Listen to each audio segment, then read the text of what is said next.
Hi, I'm Kenneth. I learned something new this week. This week, I learned about cow parts for cooking beef, what meals they are best made with and how best to cook them. And I am sharing it with you.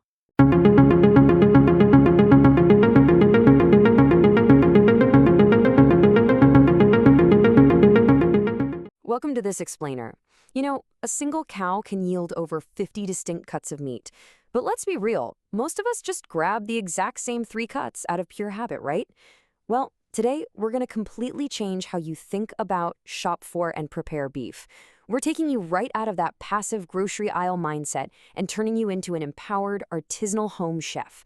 We're going to explore the absolute nutritional masterpiece that is the cow, decode the butchery, master the science of heat, and unlock some incredible flavors that are actually genuinely good for your body.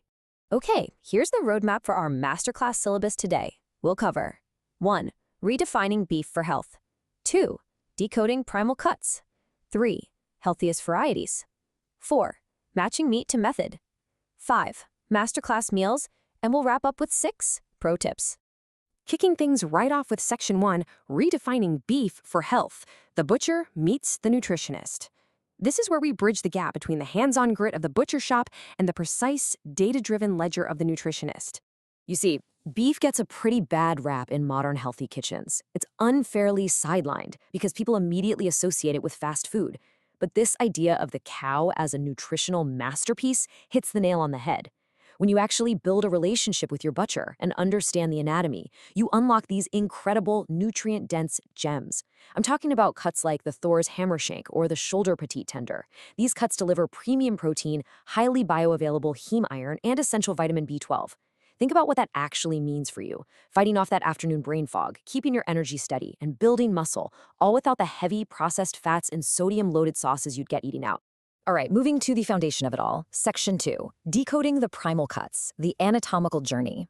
To truly master beef, we kind of have to treat the carcass like a geographical map. When you look at the architectural layout of the animal, it's basically split into 8 primal chapters. And here is the absolute golden rule of tenderness. It's all about muscle activity. Those incredibly tender middle meats, like the rib and short loin, they sit right along the back, and honestly, they do very little work. Because they're so sedentary, they are naturally tender. But if you look at the ends, like the chuck at the shoulder or the round at the back, those are the hard-working, load-bearing muscles. They're packed with connective tissue, which means they need a totally different approach in the kitchen. Trust me, if you try to cook a working muscle like a sedentary one, you'll literally be chewing on what tastes like a rubber boot. So let's look at how this builds our educated consumer philosophy. This primal breakdown is basically your ultimate grocery store cheat sheet, and it's the secret to getting high-end flavor on a tight budget. It shows you exactly how a high-activity cut like the round compares to a low-activity rib. Think about your wallet for a second. A premium ribeye? That's going to cost a small fortune per pound because of that rich marble tenderness. But if you want a budget-friendly, incredibly lean cut that still packs a massive protein punch, you look right at the round for something like an eye of round roast. Knowing this hierarchy means you know exactly what you're paying for and, crucially, how it's going to behave in your pan. Which brings us to Section 3, Selecting the Healthiest Varieties, the Nutritionist's Ledger. Now that we've mapped the cow, we need to focus on how the animal actually lived to maximize our cardiovascular health. Now, if you've been dodging beef because you think it's just too fatty, these specific cuts are going to be an absolute game changer for your meal prep. These are the leanest of the lean: the eye of round, the rump roast, the sirloin tip, and the shoulder petite tender. What's amazing is that if you handle them right, they offer the luxurious mouthfeel of a much fattier fillet, but they dramatically slash your saturated fat intake. If you're managing your weight or keeping an eye on heart health, these are absolutely the smartest choices you can make at the butcher counter. But the real critical point here is the diet of the animal. There is a stark contrast between grass-fed and grain-finished beef. And guys, choosing grass-fed isn't just some fancy culinary flex. It's a strategic decision for your health. Because grass-fed cows eat their natural diet while moving around out in the pasture, their meat contains up to 5 times more anti-inflammatory omega-3 fatty acids than conventional grain-finished beef. If you're actively trying to lower systemic inflammation or protect your long-term heart health, this is a non-negotiable shift for your grocery list. Okay, so we've got the right, healthy cut.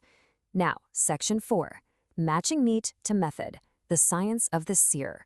Culinary success really just boils down to one simple, unbreakable rule.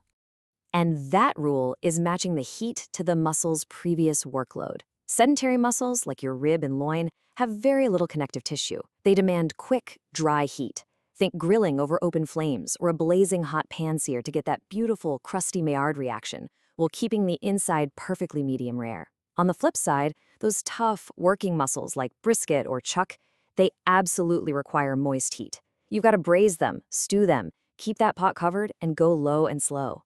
That moisture and time are scientifically required to literally melt that tough collagen down into silky, highly digestible gelatin that's actually great for your gut. Now for the really fun part. Section 5, 3 Masterclass Healthy Meals, Putting Science into Practice. Let's take all this science of heat, muscle movement, and nutrition and turn it into 3 highly nutritious meals. Look at these vibrant, nutrient-dense masterpieces. These dishes prove, once and for all, that eating healthy does not mean sacrificing that deep, comforting, savory beef flavor we all crave. Let's break down how to pull each one of these off. For our first masterclass meal, we're doing a lean, grass-fed pot roast. We're starting with a high-activity muscle from the round or rump, and we sear it in avocado oil.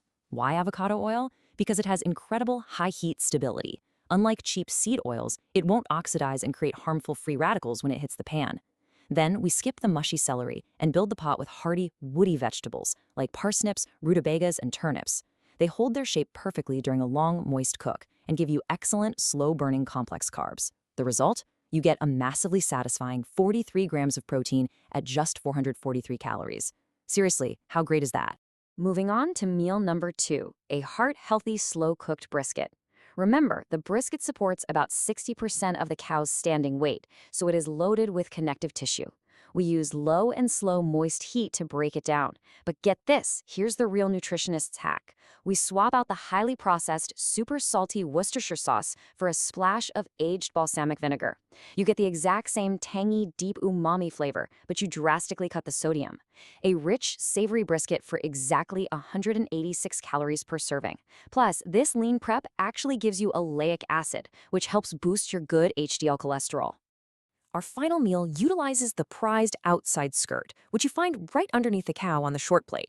Because it has these long, distinct muscle fibers, it completely relies on a citrus-based marinade. That acid is the great equalizer. It acts as a chemical tenderizer, breaking down the tough proteins before the meat ever even touches the pan. Imagine the sizzle of that marinated skirt steak hitting a blazing hot cast iron skillet for a quick, dry sear. Slice it thin, throw it over some fiber-rich brown rice and fresh bell peppers, and you have an absolute flavor bomb that fuels you without weighing you down.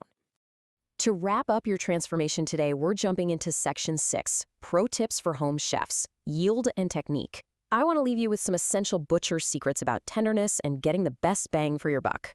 The absolute key takeaway here is that your technique matters just as much as the cut you buy. Even a notoriously tough cut becomes incredibly tender if you just follow 3 rules. First, always, and I mean always, slice perpendicular or against the grain. This physically shortens the muscle strings so your jaw doesn't have to do all the work. Second, let your meat rest for at least 10 minutes after cooking. Let those juices redistribute from the center right back to the edges. And third, utilize that acidic 4-hour marinade we talked about to chemically tenderize those lean cuts without having to dump in extra oils. Finally, let's talk economics, because buying high-quality meat isn't cheap. If you're ever looking to buy in bulk directly from a local farmer, you have to understand yield so you don't blow your grocery budget. People constantly confuse hanging weight with take-home weight. To put it into perspective, after moisture evaporates during dry aging and the butcher removes the heavy bones and thick exterior fat, a 411-pound hanging half-beef carcass yields about 265 pounds of actual, usable, packaged meat. Knowing this whole yield concept drops your cost per pound significantly when buying in bulk and helps you meal prep for the whole year. So, with the anatomy decoded, the cooking methods matched to the muscles, and the nutritional science firmly in your back pocket, I'm going to leave you with a final challenge. The next time you're standing under the fluorescent lights of the supermarket meat aisle, ask yourself, are you just going to settle for the same overpriced tough cut out of pure habit, or are you going to use the science and technique we learned today to demand something better? Thank you so much for joining me on this explainer. Step up to that butcher counter and let's get cooking. Did you learn something new and exciting? Share it here. I want to know about it too.